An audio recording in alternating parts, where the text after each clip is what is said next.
اللہ تعالیٰ بھی جو کہتے ہیں نا یہ اقیم الصلاۃ کہ یور صلاح is like a pillar in your life, which means کہ تمہارے ٹاسکس، تمہاری میٹنگز، تمہاری پریزنٹیشنز، تمہارے اسپورٹس ایکٹیویٹیز، تمہارا فیملی ٹائم، ہر چیز موو کر سکتا ہے. جو چیز موو نہیں کر سکتی وہ تمہاری نماز ہے، because it's a pillar in your life, it کی ناٹ موو. تم ہر چیزوں کو شفٹ کر دینا لیکن کبھی نماز کو شفٹ نہ کرنا. لیکچرز شفٹ کر دینا، میٹنگ شفٹ کر دینا، ہر کام شفٹ کر دینا، مگر کبھی نماز کو شفٹ نہ کرنا. نماز اپنے وقت پہ پڑھنا، اور وقت پہ پڑھنا. یعنی قیام میں بہت ساری چیزیں آتی ہیں. قیام میں صرف پڑھنا نہیں ہے، یعنی وضو اچھے طریقے سے کرنا، مسجد میں جا کے پڑھنا، خشوع سے پڑھنا، سنت کے مطابق پڑھنا. صلو کما رأیتمونی اصلی، اس طرح نماز پڑھو جیسا تم مجھے دیکھتے ہوئے پڑھتے ہو. یہ سب نماز کو قیام کرنے کی چیزیں ہیں. اگر پلر نہ ہوں تو گھر کی تعمیر کھڑی نہیں ہو سکتی، گھر کی جو عمارت ہے وہ کھڑی نہیں ہو سکتی. So pillar is in the house, right.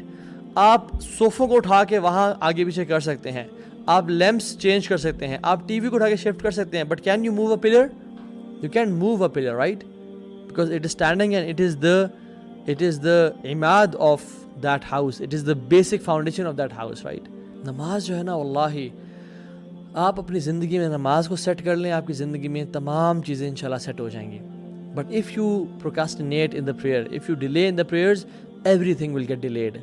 Your marriage will get delayed, your risk will get delayed, your health will get delayed, your risk, family life, happiness will get delayed. Each and everything will get delayed if you will delay the prayer. عمر بن خطاب اپنے صحابہ کو کہتے تھے کہ میرے صحابہ سب سے پہلی چیز جو ریکوائرمنٹ تمہاری ہے وہ نماز کو قائم کرنا. جس نے نماز کو قائم کیا اس نے دین کو قائم کیا، اور جس نے نماز کو چھوڑ دیا اس نے اپنے دین کو چھوڑ دیا اور دین کو ترک کر دیا. اور کتنے لوگ ہیں جو ہم لوگ یعنی نماز پڑھتے ہیں، ان للہ، یہ مسلمان،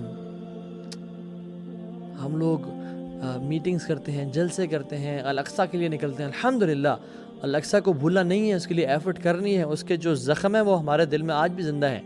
لیکن نماز کیوں نہیں پڑھ رہے؟ نماز کیوں نہیں پڑھ رہے؟ وہ تو معاف نہیں ہوئی. یعنی ہر چیز آپ چھوڑ سکتے ہیں. آپ سفر میں روزہ چھوڑ دیں، آپ باتیں پڑھ لیجیے گا.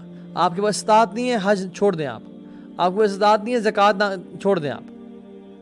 بٹ اگر آپ بیمار ہیں یا جنگ میں ہیں یا کسی بھی سفر میں ہیں یا کسی بھی حالت میں ہیں، آپ نے نماز نہیں چھوڑنی.